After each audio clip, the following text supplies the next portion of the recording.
বসিরহাটের বড় মাওলানা আল্লামা গিনি আল্লামা বাঙ্গাল আল্লামা রুহুল আমিন রাহমাতুল্লাহ আলাইহি যদিও তিনি মৎস্যজীবীদের ঘরে জন্ম নিয়েছেন, কিন্তু আল্লাহ পাক রব্বুল আলামিন তাকে কোরআনের ইলম দিয়েছেন, আল্লাহ তাকে ইলমে হাদিস দান করেছেন, আল্লাহ তাকে ইলমে তাফসীর দান করেছেন, ইলমে ফিকহ দান করেছেন, ইলমে নাহু দান করেছেন, ইলমে সরফ দান করেছেন, ইলমে আকায়েদ দান করেছেন, ইলমে হিকমত দান করেছেন, ইলমুল মুবাহাসা দান করেছেন, ইলমুল কিতাবা দান করেছেন। এই ইলমের কারণে বসিরহাটের বড় মাওলানা আল্লামা গীত আল্লামা বাঙ্গাল আল্লামা রুহুল আমিন রাহমাতুল্লাহ আলাইহি তিনি 1352 সালের 16ই কার্তিক ইন্তেকাল করেছেন। ইন্তেকালের পরে এত বছর কেটে গেছে, আজও বাংলার মুসলমানরা তার কথা ভুলে যায়নি। আল্লামা গীত রুহুল আমিন রাহমাতুল্লাহ আলাইহির ভিতরে লুকিয়ে থাকা ইলমের কারণে বসিরহাট হুজুর কিবলা রাহমাতুল্লাহ আলাইহির জন্ম টাকি নারায়ণপুরে।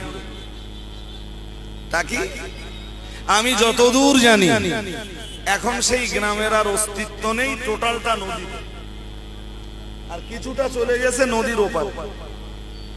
মানে আমার বাড়ি থেকে টাকি তো খুব বেশি দূরত্ব নয়, ওই আপনি বলতে পারেন টাকি নারায়ণপুরটা যে জায়গায় ছিল আমার বাড়ি থেকে ধরুন মনে করুন 4-4.5 কিলোমিটার কি 5 কিলোমিটার দূর। আর আমার মামার বাড়ি টাকিতে। আমার নানা অনেক হায়াত পেয়েছিল, তা আমার নানাকে জিজ্ঞেস করতাম, নানা জানেন বসিরহাট হুজুর কেবলার বাড়ি যে গ্রামে ছিল সে গ্রাম চেনেন আপনি? তাহলে সে গ্রাম কই? সে সব নদীতে।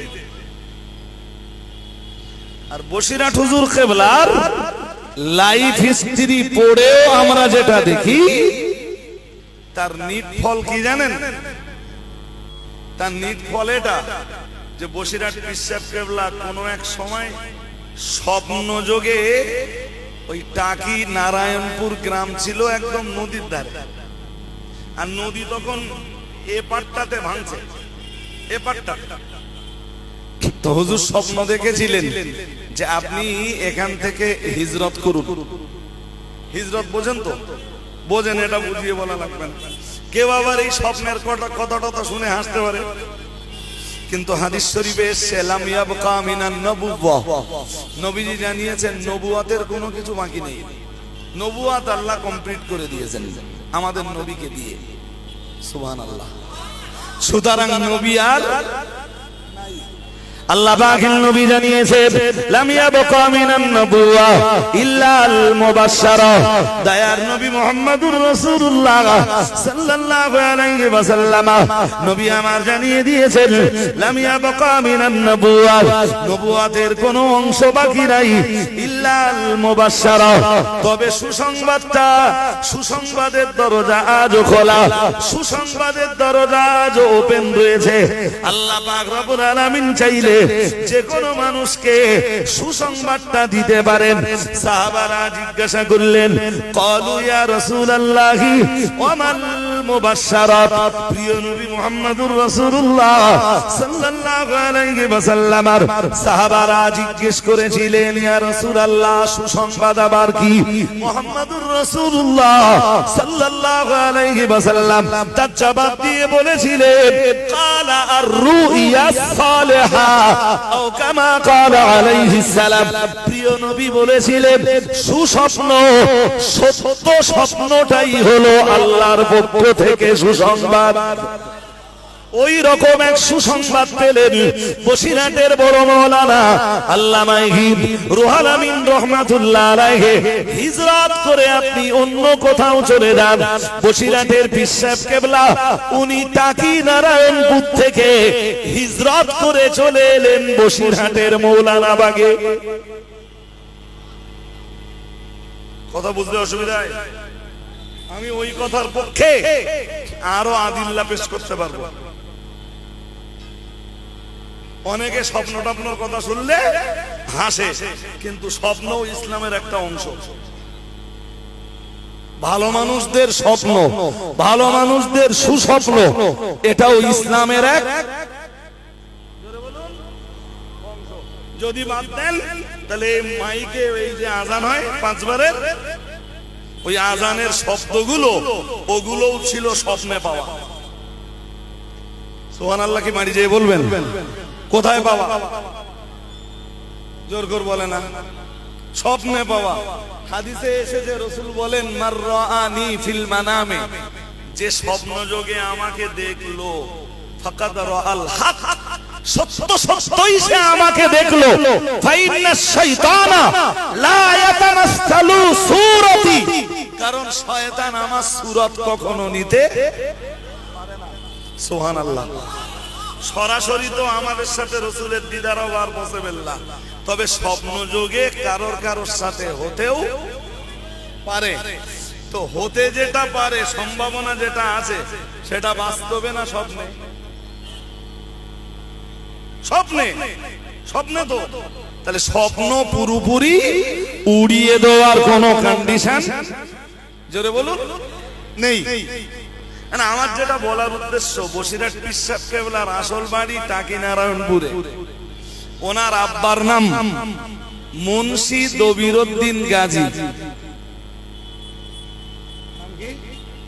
আচ্ছা, মুন্সিটা যদি ছেড়েও দেন তাহলে দবিরউদ্দিন গাজী, বসিরহাট পীর সাহেব কেবলার আব্বা মাছ বিক্রি করতেন।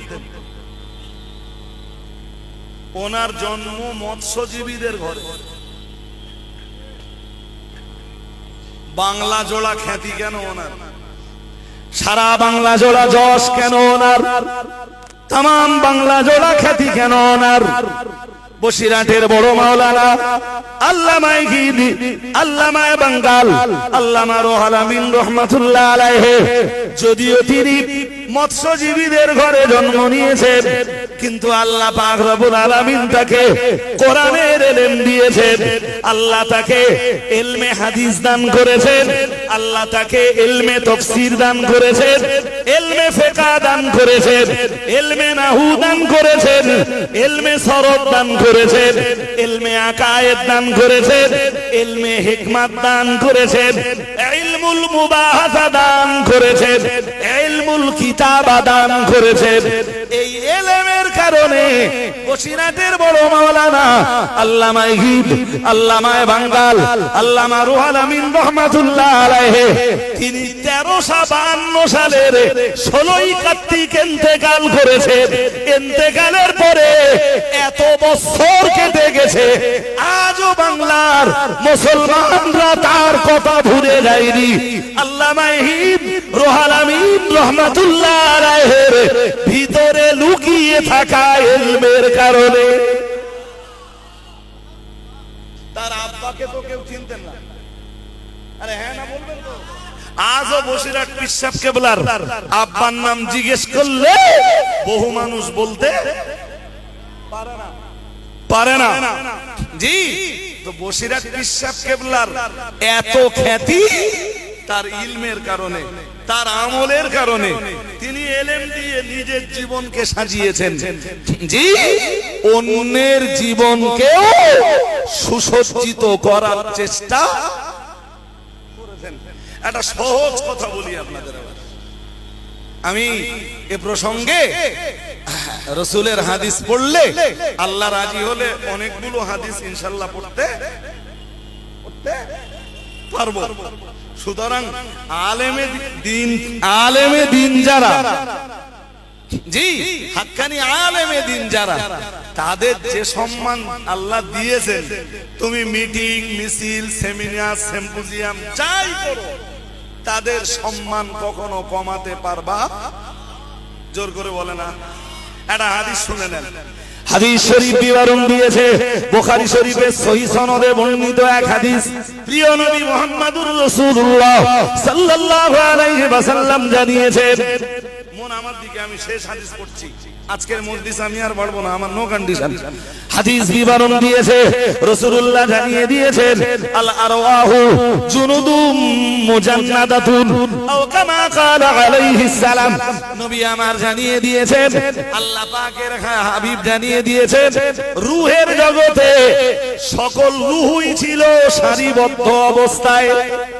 সুবহানাল্লাহ।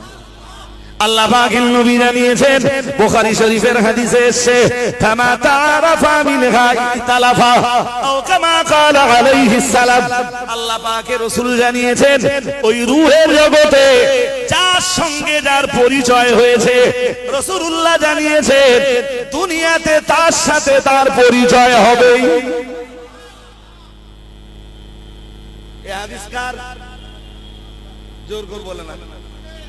আরে বাবা, আপনারা এই মজলিসে বসে আমাকে চিনতেছেন, এর মানে রূহের জগতে আপনাদের সাথে আমার পরিচয় হয়েছিল। এটা তো আমি উদাহরণ দিয়ে বললাম। রাসূলুল্লাহ জানিয়েছেন, আল আরওয়াহু, ওই হাদিসের বর্ণনাকারী হযরত আম্মা জান আয়েশা, আন আয়েশা রাদিয়াল্লাহু তাআলা আনহা قالت سمعت النبي صلى الله عليه وسلم يقول। আম্মা জান আয়েশার বর্ণনা, আমি রাসূলুল্লাহকে বলতে শুনেছি, আল্লাহ পাকের নবী জানিয়ে দিয়েছেন, আল আরওয়াহু জুনুদুম মুজান্নাদাতুন।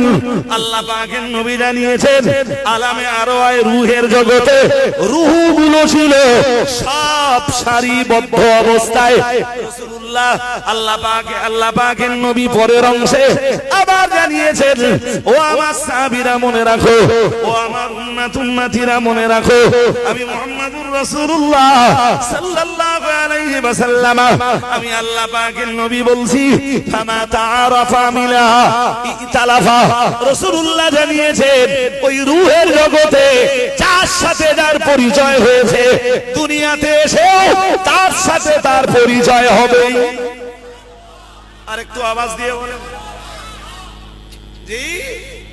সুতরাং এলেম আল্লাহ যাদেরকে দিয়েছেন, আর সেদিনের ওই রূহের জগতে যার সাথে যার পরিচয় হয়েছে, দুনিয়ায় তার সাথে তার পরিচয় হবে। দুনিয়াতে তার সাথে তার মহব্বতের মেলবন্ধন তৈরি হবে, দুনিয়াতে তার সাথে তার ভালোবাসার বন্ধন তৈরি হবে। তুমি পারলে, তোমার ক্ষমতা থাকলে, যত অপপ্রচার আছে সব তুমি তাদের এগেনস্টে চালিয়ে দাও। তুমি হাজার লক্ষ বার অপপ্রচার চালিয়ে দুনিয়ার হাক্কানি রব্বানি আলেমদের কোনো ক্ষতি তুমি করতে পারবে না। বরং যেমনটা আল্লাহ কোরআনুল কারীমে জানিয়েছেন, আল্লাহ পাক জানিয়ে দিয়েছেন, ইউরিদুনা লিইউতফিউ নূরাল্লাহি। আমার আল্লাহ জানিয়েছেন, তারা চাইছে তারা আল্লাহর নূরকে নিভিয়ে দেবে বিআফওয়াহিহিম, তাদের মুখের ফুঁক দিয়ে, তাদের মুখের ফুঁক দিয়ে আল্লাহর নূরকে তারা নিভিয়ে দেবে। এই আয়াতের তাফসীর পড়ে দেখবেন, দুনিয়া বরেণ্য ওলামারা তাফসীর করতে যে লিখেছেন, এখানে নূরুল্লাহর এক অর্থ হলো এলেম। সুতরাং এলেম যাদের ভিতরে রয়েছে, তুমি মনে করলেই ফু দিয়ে তাদেরকে নিভিয়ে দিতে পারবে না। বরং আল্লাহ তার জবাবে বলেছেন, আল্লাহু মুতিম্মু নূরিহি। মহান আল্লাহ জানিয়েছেন, ওরা যত চেষ্টা করবে এলেমকে মুছে দেওয়ার, নিভিয়ে দেওয়ার, মহান আল্লাহ এলমের আলোকে পৃথিবীতে তত ছড়িয়ে দিবেন। আর একটু মন খুলে বলেন ভাই, আমি বুঝতেই পারছি আপনারা খুব আবেগ নিয়ে শুনছেন, আর আমিও খুব আবেগ নিয়ে বলছি, এবং যা বলছি সব কোরআন সুন্নাহের আলো। বাট আমি সময় আর লম্বা করতে,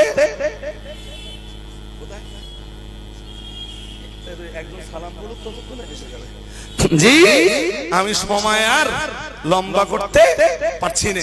মুফতি আব্দুল মাতিন সাহেব হুজুর কিবলা বারাকাল্লাহু ফি হায়াতিহি, বলুন আমিন, বলুন না আমিন। আমি শেষ কথা বলছি, আমাদের কাজ এলেম নিয়ে। আমি এখনো একজন স্টুডেন্টের মতো পড়াশোনা করি, এখনো। জি খুব ভালো স্টুডেন্ট যারা, খুব ভালো ছাত্র যারা, তাদের মতো এখনো পড়ি। 2-4 ঘন্টা এখনো আমার অধ্যাবসায় কেটে যায়। জি, ওই যতক্ষণে লোকের পেছনে ফেসবুকে লেগে থাকবো ততক্ষণে কোরআন সুন্নাহের অনেক জ্ঞান জোগাড় করতে পারবো। হ্যাঁ না বলবেন তো? যতক্ষণে এই আঙ্গুল দিয়ে লিখে আঙ্গুলের গোনা জোগাড় করবো ততক্ষণে কোরআন হাদিস পড়লে অনেক জ্ঞান জোগাড় হবে। সে জ্ঞান দিয়ে নিজেকে আলোকিত করতে পারবো, সমাজকে আলোকিত করতে পারবো। তাতে কি হবে? আল্লাহ সম্মান আরো বাড়িয়ে দেবেন, সম্মান আরো বাড়িয়ে দেবেন। আল্লাহ কবুল করুন, বলুন আমিন। উড়বেন না, মজলিস ভাঙবেন না। মুফতি আব্দুল মাতিন সাহেব হুজুরের কাছে জি শুনতে হবে।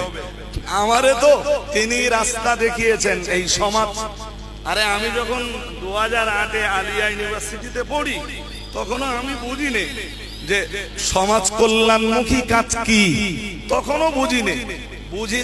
বুঝেছি তো মুফতি আব্দুল মাতিন সাহেব, মুফতি আব্দুল কাইয়ুম সাহেব, বারাকাল্লাহু ফি হায়াতিহিমা, বলুন আমিন। তাদের ছত্র ছায়ায় এসেই জাতির কিছু কাজ করতে শিখেছি।